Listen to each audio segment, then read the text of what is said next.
I am so deeply disturbed by this situation. I have my own stuff going on, but man, this situation is so unnerving. But I'm not surprised because people have been calling out the grift the whole time. There hasn't been proof of anything. I don't know who's fooled whom, whether they catfished each other, whether they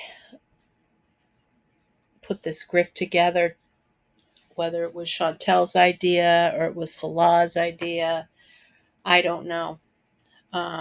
People have been reporting on this, have reported it the way that they see it. And, you know, the fact is that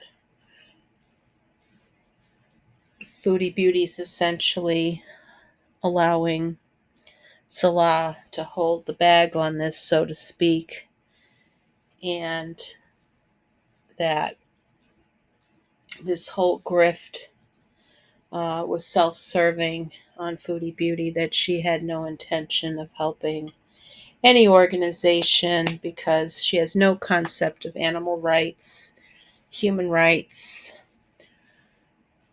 or anything where it concerns an animal or human's well being and best interests.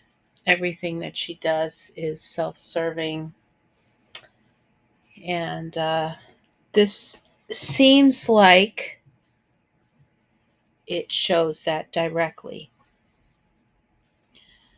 Um, so, yes, there is more to reveal. There are more things behind the scene working than what I may understand or expect or know of. Like I said, I'm not an expert in any of this. And, you know, you're more knowledgeable than I am. But I do want to cover a response that I made in my own, to a um, subscriber's response. And I'm telling you, it's really sad. It's really sad.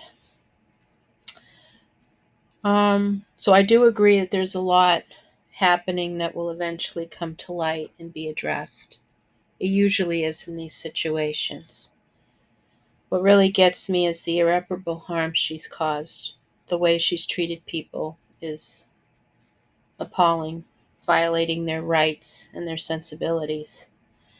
She's left others stranded without basic necessities like water at campgrounds, abandoned or left animals to suffer and die, and completely shatter people's trust, especially the community in which she lives, where she has pretended to live a certain way and to respect their ideology and their religion, which she has no respect for because it was either a man or an escape plan she was looking for, not any kind of peace, tranquility, or any kind of guidance in her chosen religion.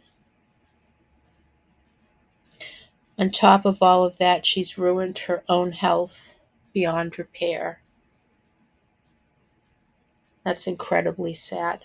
Now, it's also incredibly disturbing that it's even hard for me to process. I think that once she returns to Canada, she'll likely be in serious trouble there. Ironically, it might indeed boost her channel, according to one of my subscribers, no doubt. People will probably watch just to see how much worse things get, especially if she ends up facing charges like tax evasion or other consequences around this charade she's pulled. The restrictions on the passport, she will have nowhere else to run. Even worse, the consequences with her own health and life as she destroys herself, because there is a sick niche for that. I find the whole thing horrible. And I am not interested in watching a woman go through this because nothing good will come of it. And the people who continue to support her, whether it's actual subscribers, fake subscribers, or her sock puppets, in my opinion, do nothing but enable her to make some very poor choices. I just find it so odd. I don't know which displeases me more, her disgusting behavior or people willing to watch her slowly disintegrate. It's also sickening. And now Salah's future is destroyed, and Foodie Beauty might have some type of a second chance where Salah might not have. Not that he's a great character to stand up for, but there's quite a bit of difference. We'll see what happens in the coming hours, days, and weeks as this unfolds, but no doubt she's left a trail of betrayal, violations, broken trusts, broken relationships, like she always creates. Thank you.